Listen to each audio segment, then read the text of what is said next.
Video में बतलाने जरूर आप लोगों को अलजेब्रा के एक बहुत ही महत्वपूर्ण प्रश्न, यह प्रश्न संख्याओं पर आधारित है। जैसे कि अभी प्रश्न दिया गया है कि दो संख्याओं का योग 35 और उसका अंतर, दो संख्याओं का योग 35 और उसका अंतर 13 है, तो दोनों संख्या बताए। जो कि इस प्रकार से प्रश्न दिया गया है और ऐसे प्रश्न को आप ऑप्शन के माध्यम से जल्दी हल कर लेते हैं, लेकिन यदि इसको साधारण विधि से बनाने जाइएगा तो थोड़ा समय लगता है। तो मैं आज आपको साधारण विधि से बना करके बतला रहा हूं कि ऐसे प्रश्न को साधारण विधि से कैसे बनाया जाता है। चलिए हम शुरुआत करते हैं। सबसे पहले यहाँ पे प्रश्न जो दिया गया, इस प्रश्न के अनुसार हमें कुछ संख्या मानना पड़ेगा।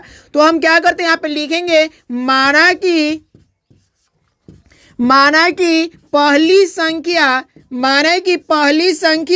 बराबर x, पहली संख्या x बराबर x तथा दूसरी संख्या बराबर y है, तथा दूसरी संख्या बराबर y है। इस प्रकार से मान करके लिख लेंगे, दूसरी संख्या बराबर y है। यहाँ पे देखिए कह रहा है कि दो संख्याओं का योग 35 है, यानी कहने का मतलब कि जब दो संख्या आपस में जोड़ेंगे तो 35 प्राप्त होता है और दो संख्याओं को आपस में घटाते हैं तो कितना प्राप्त होता है, 13 प्राप्त होता है। तो वो दो संख्या कौन सा है जिसको जोड़ने और घटाने से 35 प्राप्त हो रहा है और 13 प्राप्त हो रहा है। तो सबसे पहले हमें क्या करना है, इसको मान लिए कि माना कि पहली संख्या बराबर x तथा दूसरी संख्या बराबर y है। अब पहला शर्त में कह रहा है कि दो संख्याओं का योग, यानी कि पहले शर्त के अनुसार हम लिखेंगे, यहाँ पे लिखेंगे पहला शर्त में क्या दिया गया है, दो संख्याओं का योग यानी कि x प्लस वाई,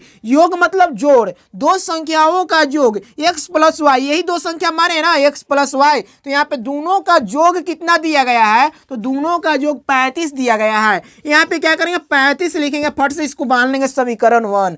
दूसरा शर्त में क्या दिया गया है, दूसरा शर्त से हम लिखेंगे, दूसरा शर्त में यही दिया गया है कि उसका अंतर, यानी कि वही दो संख्याओं का अंतर क्या दिया गया है, 13 दिया गया है। तो वो दो संख्या क्या क्या माने हैं, एक तो माने x और दूसरा माने y, इसका अंतर कर दिए, अंतर मतलब घटाव, यानी कि x माइनस वाई बराबर कितना हो जाएगा, तो 13 हो जाएगा। क्यों 13 होगा, क्योंकि प्रश्न में 13 दिया गया है। यहाँ पे इसको मान लेंगे समीकरण सेकंड।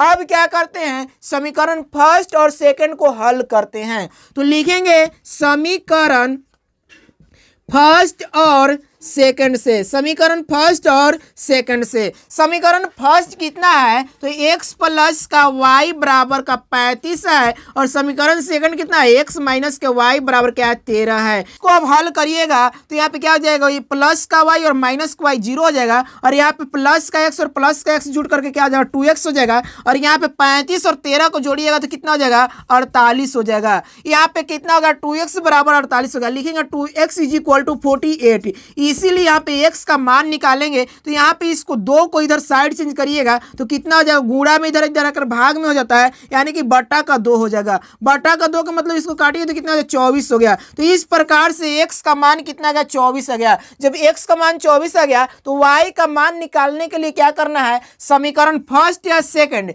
समीकरण फर्स्ट या सेकंड किसी में x का मान रखिएगा, y का मान चलेगा। मैं यहाँ पे लिख रहा हूँ समीकरण फर्स्ट में x का मान रखने पर, समीकरण यहाँ पे ऐसे कर देते हैं, समीकरण फर्स्ट में x का मान रखने पर, ठीक है। यहाँ पे समीकरण फर्स्ट कितना, x प्लस का y बराबर का 35 है, यहाँ पे x का मान 24 है, 24 करिएगा प्लस का y करेंगे बराबर क्या आ जाएगा, 35। यहाँ से आप साइड चेंज को करिएगा, इधर का प्लस इधर करके माइनस हो जाएगा, यानी कि y बराबर क्या जाएगा, 35 माइनस का 24। अब इसीलिए y बराबर कितना जाएगा, 35 में से 24 घटाइएगा तो 1 और यहाँ पे 1 हो जाएगा, यानी कि 11 हो गया। तो पहली संख्या x बराबर हो 24 और दूसरी संख्या y बराबर की 11 हो गया। अब हमें पता करना है कि इन दोनों संख्या को जोड़ने से क्या 35 और घटाने से 13 प्राप्त हो रहा है। तो हम क्या करेंगे, सबसे पहले लिखेंगे 24 प्लस को 11 करेंगे, तो 24 प्लस 11 35 आ गया। अब इसको घटाएंगे तो 13 आना चाहिए, 24 से 11 घटाइएगा तो कितना, 3 और यहाँ पे कितना, 1 यानी कि 13। तो इस प्रकार से ऐसे प्रश्न को हल किया जाता है। यदि वीडियो अच्छा लगा है तो लाइक करें, शेयर करें और प्लीज चैनल को सब्सक्राइब करके सपोर्ट करें। Thanks for watching.